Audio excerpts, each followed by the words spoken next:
Hi, this is Scott Garibay, and today I'm going to be talking about psychic power within the Dungeons & Dragons 5th edition game and within new editions that may be coming out. So it is my opinion that psychic does not belong within the Dungeons & Dragons game. And the reason why is just, I've been thinking about the different classes, and psychic really doesn't fit anywhere within Dungeons & Dragons. It's a shoehorn, right? Now, and the reason why I say that is, I've been thinking about the core four and the fundamental sources of power within Dungeons & Dragons. So the core four have these distinct power bases. A fighter has martial power, and that is, and what that is mighty.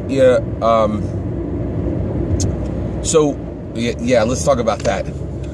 So the martial power is mighty fast attacks. Okay, that's what that power is, and then the wizard has arcane power, and that is complex magic.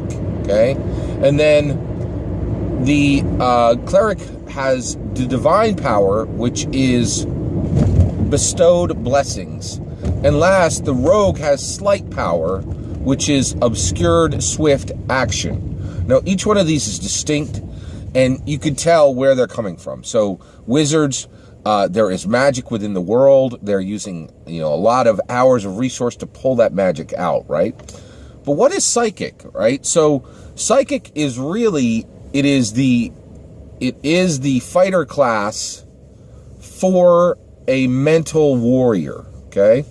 So essentially, psychic is saying that just like a fighter uses martial power to deliver mighty fast blows, right? Mighty fast attacks, they're using the reserves of their own body to do that, right? There's no arcane magic involved in that. There's no divine powers involved in that, and there's no sleight involved in that. Okay, it is distinct. It's a distinct power, and they're using those reserves to pull in. Right now, the reason they're doing this is they don't have arcane power. They don't have divine blessing, so they have to scramble every bit of reserves within themselves to do something devastating. Right, and usually it is blunt, and it's the most.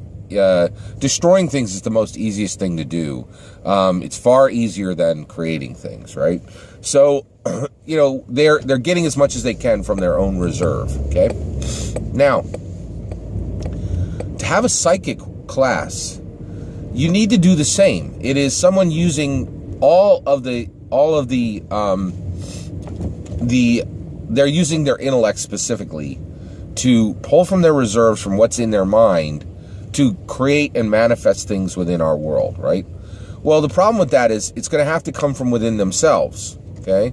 Now, it's almost impossible to think, I think it's impossible to think that anyone would ever get there, and the reason why is, one, it's never been established that you can do anything with your mind. In our real world, no one has the ability to do anything that isn't manifested through our own physical bodies. That hasn't been. It's never. There's no example for it. There's no case that's been put forward that it's possible. Okay. In addition to that, where would this concept come from within the Dungeons and Dragons world? So we live in a world where psychic powers show up a lot in science fiction games, and there's a really good reason for them to show up in science fiction games.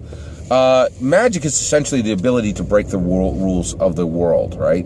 And people want to do that because it's exciting and it's really compelling in a story way, right?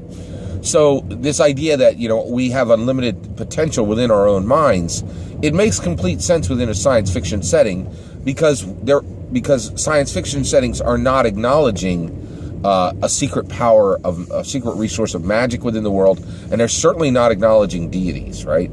But within Dungeons & Dragons, those questions are taken away, right? So within the real world, within our world, we believe in deities based on faith, right? But that is absolutely not the case in Dungeons & Dragons. There are no one in a Dungeons & Dragons game believes in any deity based on faith. And actually, it's ludicrous for anyone to even deny the deities within Dungeons & Dragons because the game says these deities exist, they bestow power, right?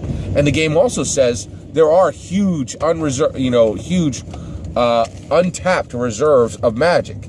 These are established facts within that game world, right? So the idea of psychic is saying, we're going to establish a power source that has never been grounded at all in the real world, right?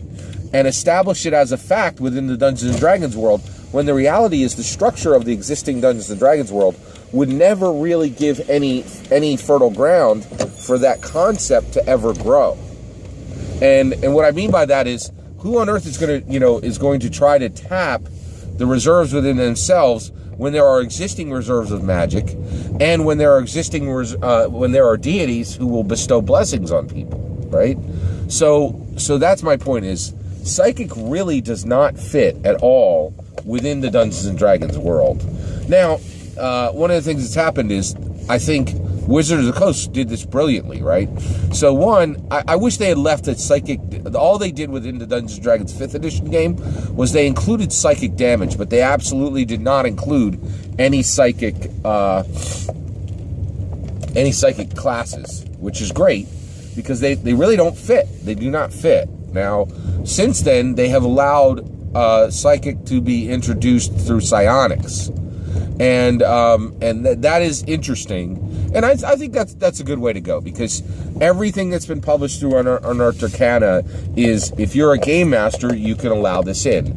And on Unearthed Arcana, I don't think there should be any limits. They should be able to do whatever they want within Unearthed Arcana, because every single Unearthed Arcana product, which are all free, is saying, hey, be careful with this. This is untested. These are just ideas. This is the edge of the game, right?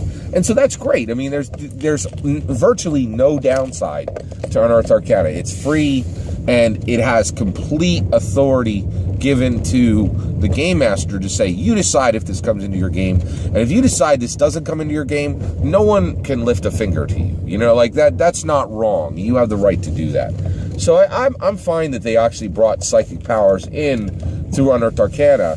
And the point of what I'm saying today is, honestly, if you really want to play psionics, if you're really interested in psychic, I don't think you should do it in Dungeons and Dragons. It doesn't make any logical sense, and it doesn't really fit that structure or that world. But there are games that do it. So to me, if you really want psychic, you should be playing Eclipse Phase and or Numenera. And I actually think Numenera is the better of those two games, although they're both excellent.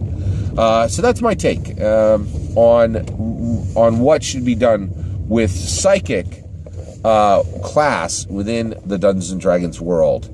Thank you.